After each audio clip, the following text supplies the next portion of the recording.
Hi, I'm Roger Hill of Wuthering Heights Consulting in Worcester, Vermont, and I've been noticing some interesting things taking place right now with our squirrely jet stream, which has been contributing to our wet weather of this June, which is setting records, for example, at Vermont, and then back over toward Mount Mansfield. They've been seeing exceptionally tremendous rainfall here.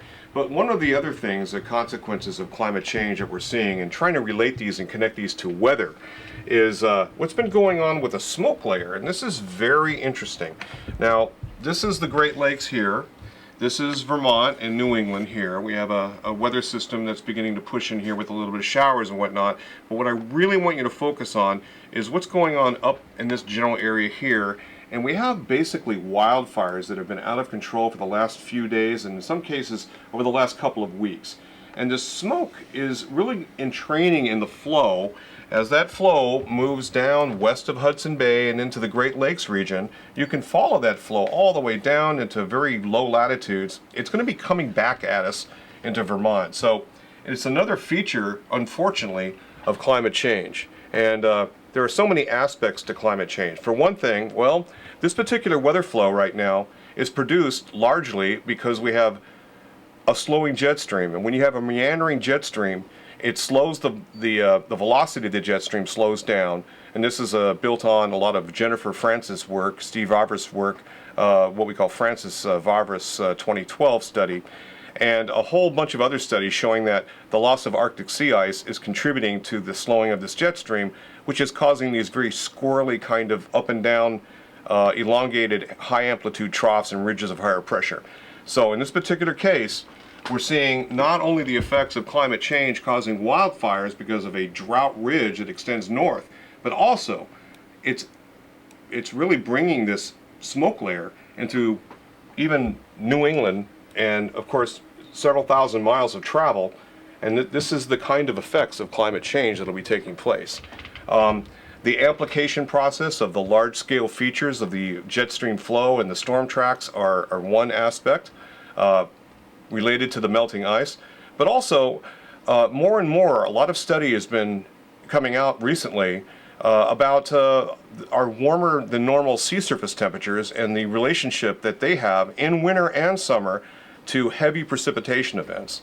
And the Ohio River Valley, the Great Lakes, adjacent southeast Canada, all of the northeast United States is really becoming affected by this more and more. And it's giving us extra copious amounts of rainfall. Now, why is there so much Alaskan wildfires? Well, let me show you this. This here is sea surface temperatures that are well above normal. They call these blobs, basically. Let me go back to that. So we're seeing a pretty tremendous warm anomalous temperature here.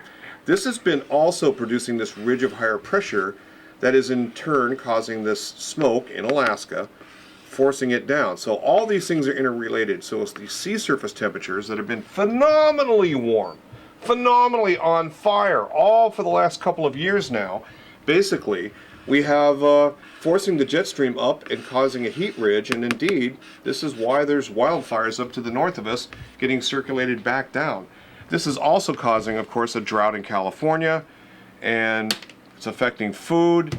It's affecting growing of crops. The Sierra snowpack is limited, etc., etc. And we all know about all the problems that's going on in California. So all of this smoke that's coming down from Alaska and these tremendous wildfires that are taking place and this related to this big ridge of higher pressure that's located across the west coast is related to one thing, and that's the sea surface temperature anomalies. You can see them right here. Big blob. They call this the blob, actually. University of Washington study kind of named it the blob. There's been two blobs, one off Southern California, one off sort of the Gulf of Alaska here. And this is really unusually warm. We're talking, 5.4 degrees in some cases, even up to 7.2 degrees above normal temperatures off of the Washington, Oregon coast. Unheard of. Unheard of. It's also affecting salmon, all kinds of things, wildlife, flora, fauna, and so forth. So it's this blob of warmth that's producing that ridge, which is causing extra smoke, and it's affecting us here in Vermont. So thanks for watching. Keep track of all these changes going on in our environment. They're all interrelated. Roger Hill, Wuthering Heights.